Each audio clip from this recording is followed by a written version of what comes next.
Voici la suite de la vidéo sur le Grand Bruce Lee. Donc, hommage au Grand Bruce Lee.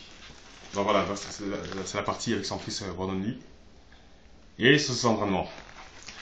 Donc voilà.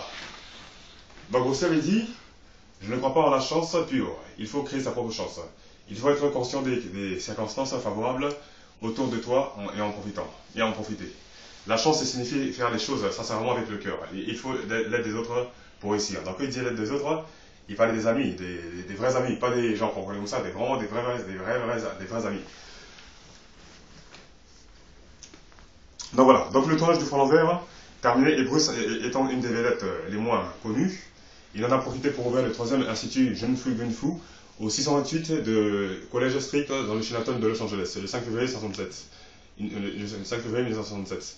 Une vingtaine de personnes feraient partie de l'institut, parmi elles Dan Inosanto, c'était son premier élève, son tout premier élève, son meilleur ami, son tout premier élève et son meilleur ami, Ted Wong, Don Lee, Herb Jackson, Richard Bustillo, Bob Bremer, Peter Jacob, Stephen Golden, Jerry Potter ou Larry Axel. Bon, excusez-moi, je ne suis pas très fort en anglais. Hein. Non, voilà, je ne suis pas très fort pour les Nord-Américains. Les Nord-Américains, j'ai un peu de mal à prononcer. Donc, voilà. Donc, et tout, c'était l'un des meilleurs élèves de Bruce Lee. Mais son tout premier élève, c'était Denzel Katakayakimura, après tous les élèves que j'ai cités. Donc, ils disent rien à l'extérieur de l'école ne laissait entrevoir que l'on donnait des cours d'arts martiaux. L'accès était réservé uniquement aux personnes que Bruce trouvait sérieuses dans leur entraînement et intention. Pour lui, c'était plus important que l'argent. Donc aussi, pour lui, l'entraînement, c'était beaucoup plus important que l'argent. Pour vous dire que lui, c'était l'entraînement avant tout, l'entraînement après les ressources. Un certain de leurs élèves qui au début ont eu des difficultés financières, Bruce a permis de s'entraîner sans rien payer et malgré leur amitié hors de l'institut, à l'intérieur, l'exigence était maximum. Et le respect fondamental, les entraînements duraient de plus de 3 heures. La première était consacrée à la mise en forme physique et les deux restantes à la partie technique, en gardant la tendance des précédentes écoles. Deux types sont tombés dans les pompes. Donc les pompes, c'est vraiment la pêche. Les pompes, comment dire, les pompes, c'est ce qu'il y a avant tout. Donc il n'y a pas mieux que les pompes d'abord.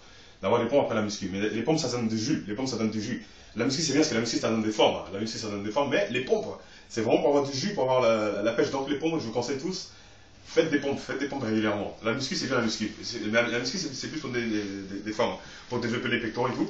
Mais si vous voulez vraiment avoir du jus dans les bras, si vous voulez vraiment avoir la force dans les bras, faire des pompes. Les pompes, c'est très important. Si vous voulez vraiment avoir du jus, faire des pompes. Les pompes et les tractions, c'est ça qui est très important. Les pompes et d'autres sont partis de même. Dit Patrick Strong, élève de Seattle. Les entraînements étaient très durs. Ah oui, c'était pas des entraînements simples, là, c'était des entraînements très durs. Hein. Don Lee, le premier élève du nouvel institut, ne peut pas oublier la fois où, en boxant avec Bruce, il a réussi à l'atteindre d'un coup sur le visage. Bruce s'est lancé à sa poursuite, et bien qu'il n'ait pas réussi à lui faire du mal, il lui a fait passer des moments difficiles. Ah, j'aimerais être à sa place. Hein. La mâchoire du type s'est disloquée, tandis que Bruce continue à le poursuivre avec des frappes courtes. Juste il est porté au sol. Se rappelle Inosanto, qui était présent. Bruce a dû le cogner 15 ou 20 fois, me semble-t-il. Depuis qu'il s'était connu lors du championnat de Long Beach en 64, Bruce et Inosanto étaient restés en contact. Et s'étaient entraînés dès que cela leur avait été possible. Jusqu'à ce que, fin 65, Bruce soit établi en Californie et tous deux aient pu s'entraîner d'une manière plus régulière. Les premiers mois que j'ai passés avec Bruce ont été très frustrants, ça rappelle Inosanto, mais on a fini par établir une vraie amitié au-delà d'une relation étudiant-professeur. Nous sommes devenus des intimes. Après l'ouverture du 3e et dernier institut, Bruce en avait été le principal surveillant. Bien qu'étant donné ses compromis télévisuels, il est laissé Inosanto comme instructeur à raison de 4 nuits par semaine. Non, Inosanto, c'était son élève, et en même temps, c'était voilà, c'était le meilleur ami de Bruce Lee, c'était un ami très proche de Bruce Lee. D'ailleurs, Bruce Lee avait même dit que si un jour il lui avait quelque chose, ça a été Ben Inosanto qui prendra la responsabilité du Jeet Kune Do, de sa salle de sport de Jeet Kune Do. Donc tous ceux qui veulent ouvrir une salle de jeu de Kondo, il faut qu'ils passent, je veux dire tous ceux qui veulent avoir un certificat de jeu de Kondo, et oui, aussi tous ceux qui veulent ouvrir une salle de jeu de Kondo, il faut qu'ils aient l'autorisation d'En Inosanto. Parce que Den Inosanto c'était le meilleur élève de Bruce Lee et le meilleur ami de Bruce Lee. Voilà, je continue. Donc,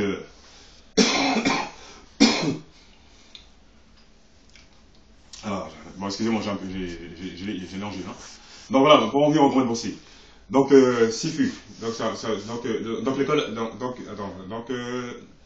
Voilà. Donc, bien qu'étant donné ses compromis télévisuels, il a laissé Inosanto comme instructeur à 4 raisons de 4 nuits par semaine. Quand l'école a été ouverte, je me suis chargé du plus gros de l'enseignement. Se rappelle Inosanto. Sifu, Bruce, donc Sifu, je sais pas ce que ça veut dire, bon, je sais pas ce que ça veut dire, Sifu. Bruce enseignait 10 pour 100 de cours, et je l'assistais quand il enseignait. Il donnait généralement des cours les samedis et dimanches. Après la première année, il venait de temps à autre vérifier les progrès du groupe. Et bien que Inosanto ait voix et pouvoir de décision au moment de donner les cours, c'était Bruce qui choisissait le contenu des cours. Avec le temps, Bruce avait inclus son entraînement le visionnage de films de combats de boxe et des tournois d'arts martiaux. Des personnes comme Jack Dempsey, c'est un boxeur, Joe Louis, un boxeur, mais surtout Mohamed Ali. Donc, il aimait réellement Mohamed Ali. Et son agilité dans son travail des pieds affirme Inosanto. Il avait une immense collection de films de boxe. Je me souviens que j'en étais aveuglé. Bruce était très excité en voyant ses combats, en passant de nombreuses fois les bobines du film. Oh, regarde ceci. Viens ici, Dan. Regarde. Ce n'est pas fantastique, ça rappelle Inosanto, bien que parfois je m'en sois endormi. Il a aussi introduit dans son entraînement tout le sparring possible en faisant des combats contre ses différents élèves. Dans Inosanto fut privilégié, nous avons fait beaucoup de sparring et je ne crois pas me tromper en disant qu'il a fait autant de combats contre moi que contre tous les autres réunis. Il a énormément travaillé avec moi. Dans ses arts martiaux, il avait intégré de nouveaux concepts adaptés de l'escrime et peu à peu, il a affiné son style. Donc l'escrime, c'est important parce que l'escrime aussi, c'est pour ça va bien bouger. L'escrime, ça va bien bouger. Il faut savoir que Bruce Lee s'est inspiré de plusieurs sports. Parce que pour moi, c'est sur un seul sport. Bien évidemment, le Kung Fu, c'est le meilleur sport au monde. Mais aussi, il a étudié plusieurs sports pour avoir la pêche. Vraiment pour avoir la pêche et vraiment pour rendre le Kung Fu à une efficacité maximum. Maintenant, la principale caractéristique était le côté fort, celui qui, d'une manière naturelle, a davantage de puissance, qui, dans le cas de Bruce, était le côté droit. Il le mettait à l'avant, car il sentait que si l'attaque était efficace et bien dirigée, il avait à peine besoin d'un coup pour mettre un terme à un combat. Il avait vérifié avec le on-in-pitch que le coup de la main en avant pouvait produire la puissance requise avec un minimum de distance. Son étudiant, Jerry Potter, explique que Bruce sentait que la main en avant en était plus près de l'objectif, allait faire 80% du coup, donc il fallait développer ses coups à la perfection. Au lieu d'ajouter des techniques ou des mouvements, il voulait que nous affinions ce qui était efficace.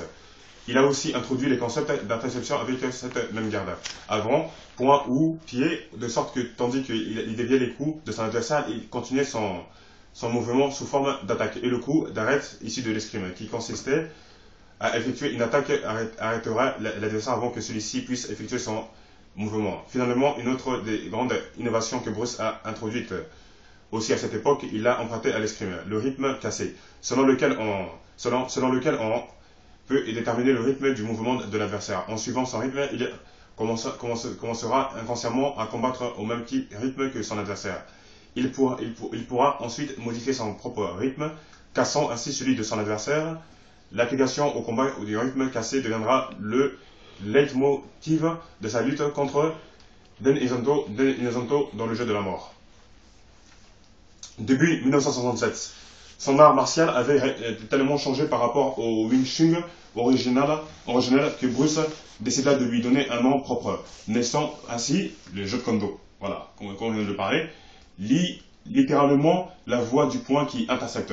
Bruce l'a présenté au public pour la première fois le 30 juillet, quand il a été de nouveau invité par Ed Parker à effectuer une notre démonstration à Long Beach, la nouvelle démonstration de Bruce ne laisserait personne indifférente. Après l'incroyable déploiement de mobilité, efficacité et réalisme offert devant certains des artistes martiaux les plus réputés des États-Unis. Sa progression avait été surprenante et tout en était témoin. Bruce vivait tellement par et pour les arts martiaux qu'il paraissait parfois être isolé du monde. Ah oui, parce que Bruce il passait son temps de s'entraîner, il s'entraînait 4 heures par jour du lundi au vendredi. 4 heures par jour. Et les entraînements qu'il faisait, c'était des entraînements de surhomme. Donc Bruce il vivait pour les entraînements. Sa vie c'était les entraînements. C'est pour ça qu'il était très très fort comme ça. Donc voilà. Donc à tel point que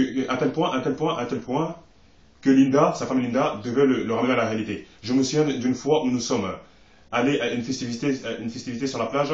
Je rappelle son élève Bob Bremer.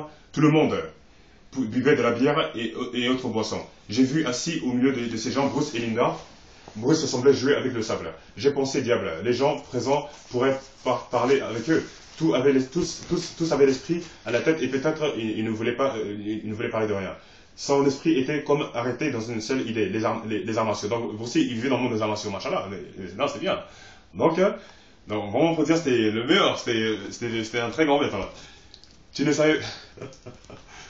Il y a des gens, parce que j'ai pas mal de conversations avec des gens, il y a des gens qui sont trop fans. Bon, moi je suis un grand fan de Bruce Lee, donc c'est vrai de parler avec des gens. Après, je leur parle 10 minutes de Bruce Lee, ils disent bon, c'est bon.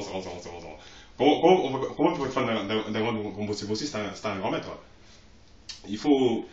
Bon, même si on n'est pas fan de Bruce Lee, il faut le respecter parce que grâce à lui, les arts martiaux, c'est partout dans le monde. Parce qu'à l'époque, les Chinois voulaient que le Kung Fu ça reste qu'entre eux.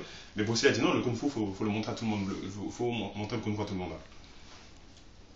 Il faut apprendre le Kung Fu à tout le monde. Il faut apprendre le Kung Fu au noir, au blanc, à tout le monde. À tout le monde. Donc voilà. Donc, voilà. Je ne savais pas si tu devais avoir de la peine pour lui ou le prêter attention. C'était presque toujours Linda qui était capable de sortir Bruce de sa coquille et de le faire sourire. Je pense que le plus important que j'ai remarqué au sujet de Bruce, c'était cette énergie énorme en lui et son souci permanent d'être le meilleur, dit son élève Fred Sato. Il était toujours en train de répéter en affinant et en apprenant, et je suis sûr que jusqu'au jour de sa mort, il cherchait encore à apprendre. Au quotidien, en dehors des arts martiaux, Bruce était d'une bonne compagnie et était très apprécié par ses amis. Sato rappelle sa bonne relation avec les enfants. J'avais 2 filles, de 3 et 5 ans à cette époque, qui étaient complètement fascinées par Bruce. Il demanda à ma fille de 3 ans, quel âge as-tu? Elle ne le savait pas. Donc elle courait à l'entrée, demandait à quelqu'un, et alors elle revenait et lui répondit, j'ai 3 ans. Il le faisait à chaque fois qu'il venait. Il lui posait cette même question jusqu'à ce qu'elle soit restée et il lui a dit quel âge elle avait. Ainsi, quand elle a eu 4 ans, elle lui a dit son âge. Cela m'a appris que quelque chose sur Bruce, réellement, il s'amusait avec cela. Je me le rappelle aussi en chantant les personnes âgées. Ma belle-mère était une japonaise de la première génération. Elle parlait un japonais fluide et un anglais haché. Elle était très curieuse de Bruce et elle restait tout près en écoutant nos conversations. Bruce s'en est rendu compte, dit Sato, la fois suivante, il est allé rapidement à la cuisine parler à ma belle-mère et discuter de l'écriture chinoise et japonaise. D'une certaine manière, il pouvait communiquer. Il est resté plus d'une plus d'une heure avec une personne plus âgée. Ces choses, je les rappelle. Ces choses, je me les rappelle, montrant l'humanité. Ces choses, je me les rappelle, montrant une humanité. Voilà. Ces choses, je me rappelle, montrant une humanité, je vais un peu perdu, de l'homme. Il donnait aussi les conseils de self-défense au collège de Sato. Donc c'est pour vous dire que, voilà, aussi c'était un grand maître, et c'était pas seulement uniquement des inventions, il pouvait parler aussi de la vie, des belles choses. On en reviendra tout de suite dans la prochaine vidéo.